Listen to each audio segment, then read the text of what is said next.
ओम नमः सिद्धेभ्यः। ओम नमः सिद्धेभ्यः। ओम नमः सिद्धेभ्यः। अहिंसा परमो धर्म की। आचार्य गुरुवर श्री कुंद कुंद भगवान की। आचार्य गुरुवर श्री ज्ञान सागर मुनि महाराज की।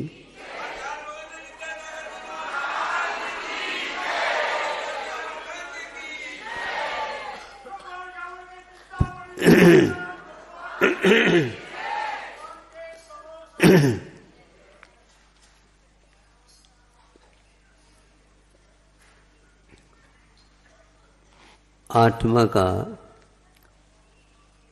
लक्षण उपयोग का।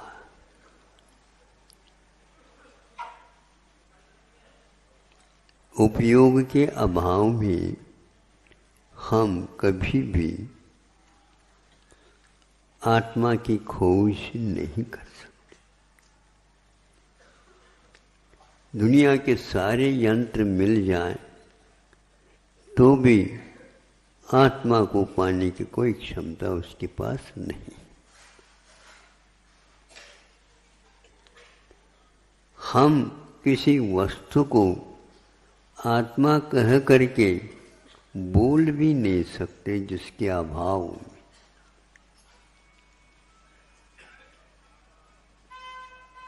उसको उपयोग कहा है। उपयोग तो कीट पतंगों में भी है,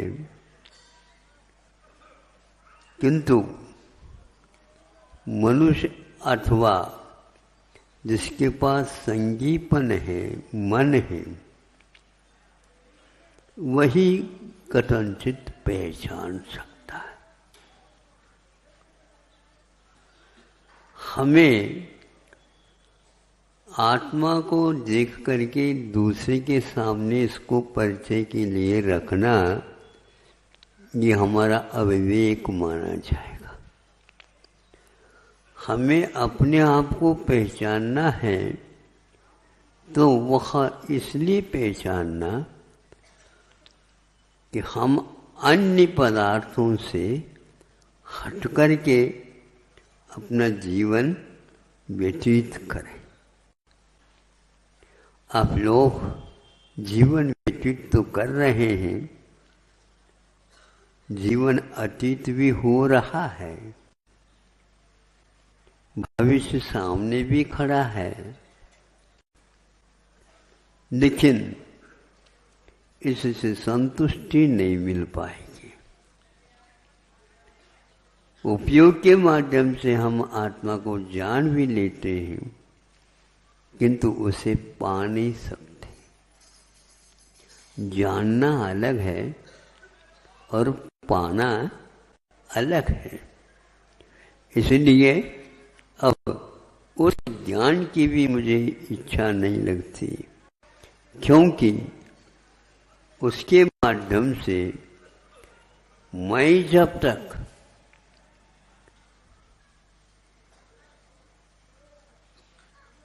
अन्य पदार्थों से अपने आप को अपनी ओर ला सकता हूँ, तो मात्र मेरी वह दृढ़ निश्चय ही एकमात्र कारण।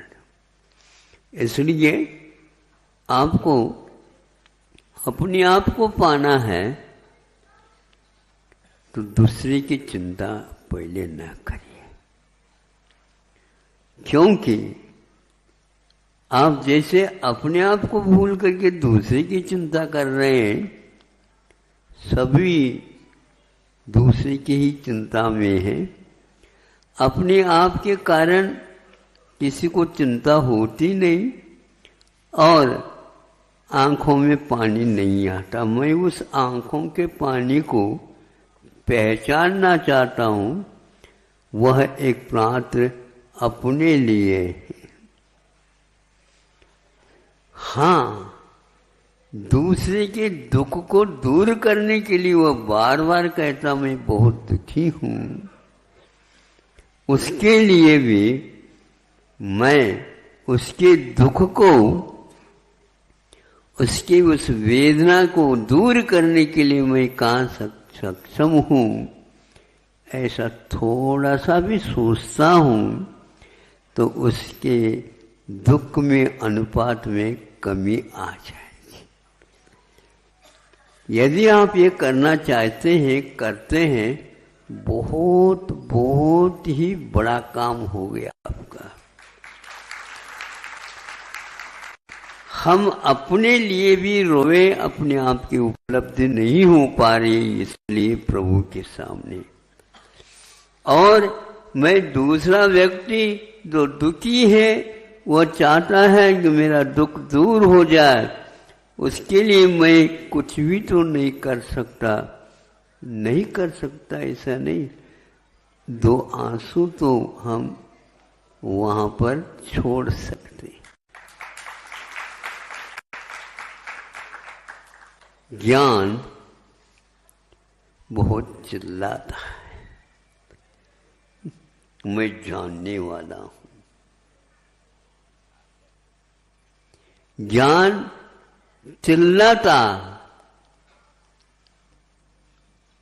आपत्ति आने पर, चाहे अपने ऊपर आपत्ति आए या दूसरे के ऊपर आपत्ति है, ज्ञान चिल्लाता है। इसलिए मैं उस ज्ञान को कभी चाहूंगा नहीं। ध्यान तो अवश्य चाहूंगा, लेकिन उस ज्ञान को मैं कभी नहीं चाहूंगा। और ऐसे ज्ञान को रखने वाले ज्ञानियों से भी मैं दूर से ही किनारा हो करके चले जाऊं भगवान, ताकि मेरा गलत असर उनके ऊपर न पड़े।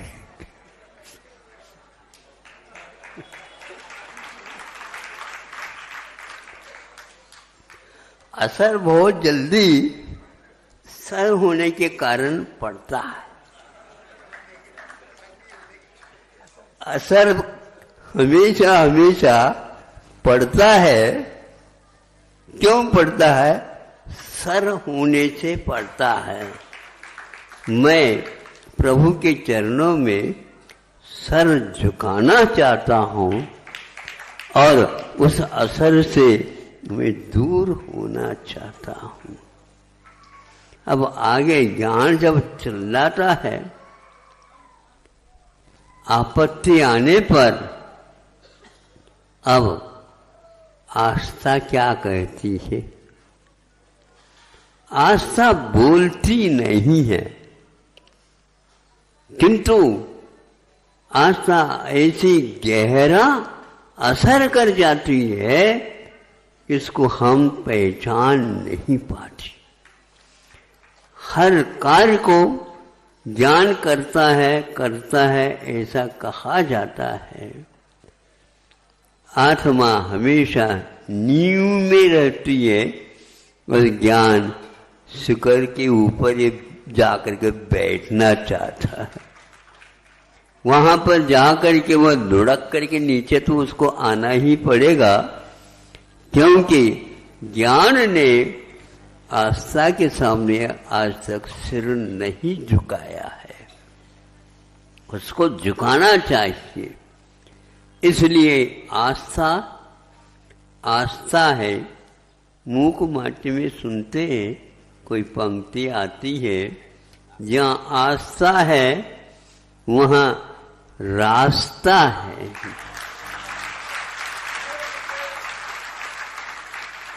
ज्ञान के लिए खोजना पड़ता है, आस्था के लिए खोजने की बात नहीं, खोदने की बात होती है।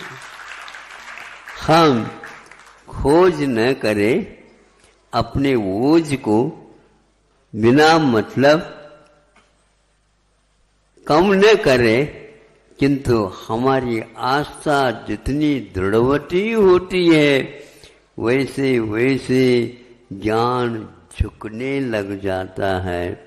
ज्ञान झुकने लग जाता है। मन आने के उपरांत इस झुकाव का शुरुआत हो जाता है।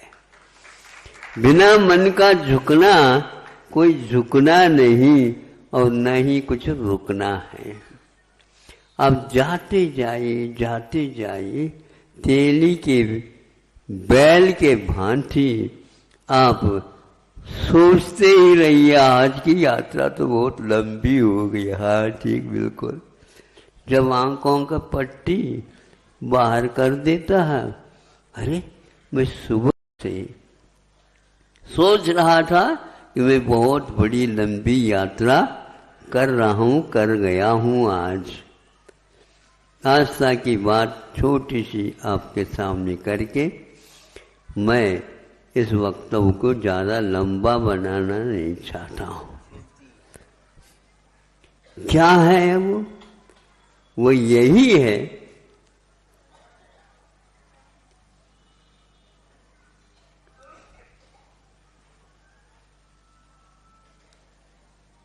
किसी ने कहा तुम आस्था की बात करते हो, विज्ञान की भी बात करो। मैं नहीं करूँगा। हाँ, उसके पीछे वीतराग विशेषण यदि लग जाता है तो उसमें भी आस्था ही पहले नंबर में रखी जाती है।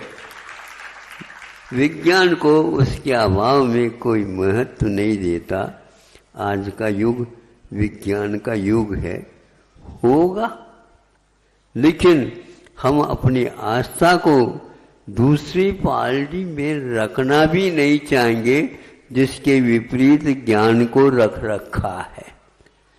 क्योंकि आस्था धर्म कांटे के रूप में विद्यमान है, वो ऊपर रहती है, पार्टी में नहीं बैठना चाहती। क्योंकि भारी और हल्की ये विशेषण पार्टी की ओर देखने से हो जाती है, और वह आस्था न भारी की ओर चली जाती न ही हल्की की ओर चली जाती, मध्यस्थ हो करके रहती है। धर्म कांटा तो देखो, नीचे क्या देखते हो? नीचे तो वैश्य बैठा है और ऊपर प्रभु बैठे हैं। इसलिए आप आस्था से दुकान चलाइए और ज्यादा चिल्लाए नहीं, एक भाव रखिए। यह आस्था के माध्यम से आपका रास्ता प्रशस्त हो जाएगा। अब देखो, आस्था की बात बताओ, हमें क्या बताएं, बताओ आप। यदि दोनों पार्टी में बैठना नहीं चाहती आस्था, क्योंकि उसमें समानता विषमता होती रहती है। हवा के झोंके से भी भारी कभी हल्का हो जाता है और हल्का भी और नीचे चला जाता है। हवा का प्रभाव इन दोनों के कारण पड़ जाता है। लेकिन धर्म कांटा इधर का उधर नहीं होता। इन पार्टियों के कारण उसको भी यूं इधर कभी झुकता हुआ और कभी इधर झुकता हुआ देखने में आता। ये है उस दुकानदार की कुशलता है। दोबारा बोलो, ये वाक्य थोड़ा सा डंडी मारना उसकी वो कृपा है। तो हाँ, आप पहचान कर लीजिए, कोई बात नहीं। बताओ, यह एक चालनी है और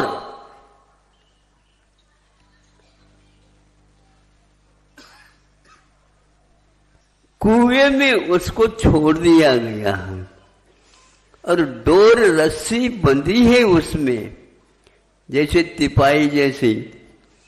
अब इस चालनी को पानी से भर दो नीचे कुएं में और उसके बाद उसको उस रस्सी से खींचते खींचते ऊपर तक पानी ले आओ और मुझे पिला दो, तो मैं आस्था की हमेशा हमेशा सेवा करूंगा और ज्ञान मेरे पीछे हो जाएगा।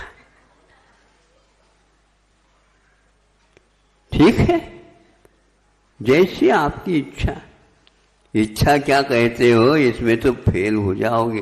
फेल नहीं होऊंगा, उत्तीर्ण नहीं भी हूं, किंतु मैं अवश्य अनुत्तीर्ण होऊंगा, लेकिन फेल नहीं होऊंगा, क्योंकि इंग्लिश लोग फेल हो गए और भले ही भारतीय अनुत्तीर्ण कुछ रह गए, उत्तीर्ण तो हो गए। उनके सहारे से सारे के सारे वो भी तिर जाएंगे। ऐसा ही हुआ। और खींचने लगा, वो खींचने लगा तो देखने लगा वो जिसने ये चालनी को भेजी, उसमें से एक बूंद भी नहीं गिर रहा।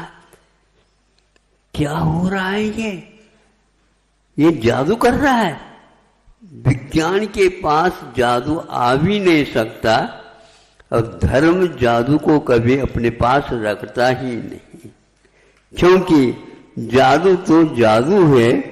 जादूगर आता है, वह धरती के ऊपर से मिट्टी लेता है, फूंकता है और कलदार 3-4 बन गिरा देता है रुपया। कोई एक व्यक्ति कहता है, अरे मिट्टी को भी चांदी के सिक्के बना रहे हो आप। धन्य है भारत, तो बिल्कुल अब सोने का चिड़िया बन जाएगा। नहीं बनेगा। जादूगर से आज तक कोई भी देश उन्नत नहीं हुआ। आपको दिखा रहा है बिल्कुल इतने। हाँ है। यदि वह कलदार रुपया होते तो मैं 10 अठन्नी दे दो। सेठ जी हम भूल गए, अठन्नी चवन्नी दे दो, चारणे में भी काम चला दूंगा। इस प्रकार वह अपनी जादूगर दिखा करके अंत में ऐसा अपने पास धर्म और आस्था है, ये ऐसा नहीं मांगता। अब देखो ऊपर ले आए उसको, ये कैसी बात है, एक बूंद भी नहीं गिरी। देख लो वहां पर एक बूंद है क्या नहीं। देखता है तो बूंद भी नहीं।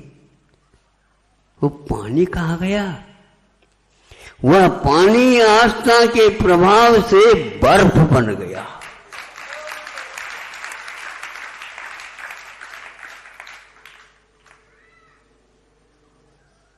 ये आस्था की बात है। आकर के पालती मान करके बैठ गए आप लोग। धन्य हैं आप लोग, कम से कम इस वक्तव्य को सुन लिया। बड़ी कृपा होगी, जहाँ जहाँ से आप आए हो वहाँ वहाँ पर भी इसको सुना देना। और अवश्य ही आचार संहिता में जो प्रचार प्रचार में लगे हैं उनके कानों तक भी ये चली जाए तो मैं अच्छा समझूंगा, ताकि आस्था की बात आज कम से कम आज सुनने के लिए तो लोग तैयार हैं। आस्था को मैं कहता हूँ कि इनके दिमाग थोड़े से फिर जाए। लोग महाराज ये क्या कह रहे हैं आप? इनका दिमाग फिर गया है। ये दिमाग इनका दिमाग फिर गया। फिरने का अर्थ यह है जिस ओर आपकी दृष्टि है उस दृष्टि से हट करके ज्ञान के लिए आज विदेश तक पहुंच रहे हैं। अरबों खरबों का खर्च हो रहा है। यदि उसको भारत में जनहित कल्याण में लगा दो तो मैं समझूंगा आपके पास कुछ अंश से आस्था का भी प्रभाव पड़ा है और आप रास्ते पर अवश्य ही आ जाएंगे। आवे इसी भावना के साथ। आज तो मैं आने वाला नहीं था, लेकिन ऐसे ही आप लोगों का